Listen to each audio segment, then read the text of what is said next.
हंसी की दुनिया में खो जाए हम। एक घना और हरा भरा जंगल था जहां बहुत से जानवर रहते थे। इस जंगल में एक चालाक लोमड़ी और एक समझदार सारस रहते थे। दोनों में गहरी मित्रता थी और अक्सर मिलकर समय बिताते थे। एक दिन लोमड़ी ने सारस से कहा, सारस भाई नमस्ते, तुम कैसे हो? सारस मुस्कुराते हुए बोला, लोमड़ी बहन मैं तो अच्छा हूँ, और तुम कैसी हो? तुम्हारी तबीयत तो हमेशा मस्त रहती है।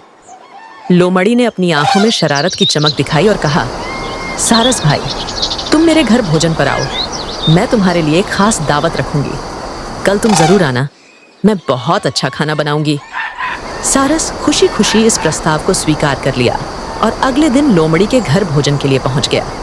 दोनों ने एक दूसरे से गर्मजोशी से नमस्ते की और फिर अच्छे से बातें करने लगे। लोमड़ी ने बड़े ही प्यार से 2 परातों में पतली खिचड़ी तैयार की थी और उसे सारस के सामने रखते हुए बोली, आओ भाई इस खिचड़ी का स्वाद लो, इसे मैंने खास तुम्हारे लिए बनाया है। लोमड़ी ने बिना कोई समय गंवाए अपनी खिचड़ी छट कर दी, लेकिन सारस की लंबी चोंच में यह खिचड़ी नहीं आ पा रही थी। वह बेमन से खिचड़ी की ओर देखता रहा। लोमड़ी ने यह सब देखा और मन ही मन बहुत खुश हुई। फिर उसने चुपके से चिंता जताई, क्या हुआ सारस भाई, तुम्हें खिचड़ी का स्वाद पसंद नहीं आया? कहीं तुम बीमार तो नहीं हो? सारस ने लोमड़ी की चालाकी समझ ली, लेकिन वह गुस्से में नहीं आया। उसने हंसते हुए कहा, नहीं नहीं, मुझे खिचड़ी बहुत पसंद आई, लेकिन मेरा मुंह थोड़ा छोटा है और चोंच भी लंबी है, इसीलिए खिचड़ी नहीं खा पा रहा हूं।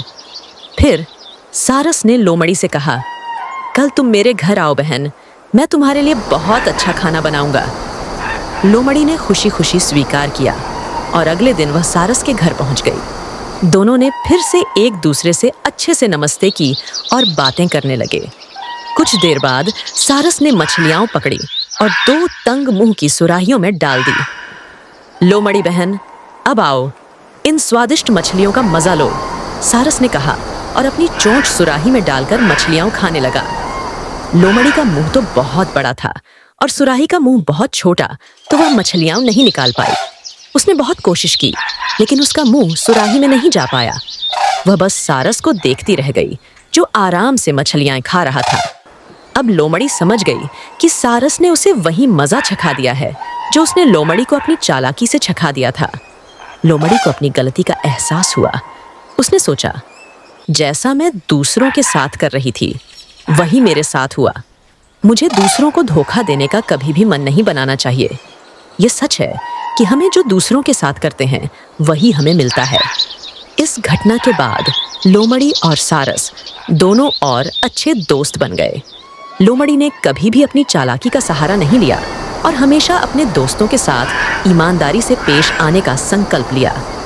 यह कहानी बच्चों को यह सिखाती है कि हमें हमेशा ईमानदारी से काम करना चाहिए और कभी किसी को धोखा नहीं देना चाहिए, क्योंकि अंततः वही धोखा हमें खुद भुगतना पड़ता है। अगर वीडियो पसंद आया तो वीडियो को लाइक करें और चैनल को सब्सक्राइब करें।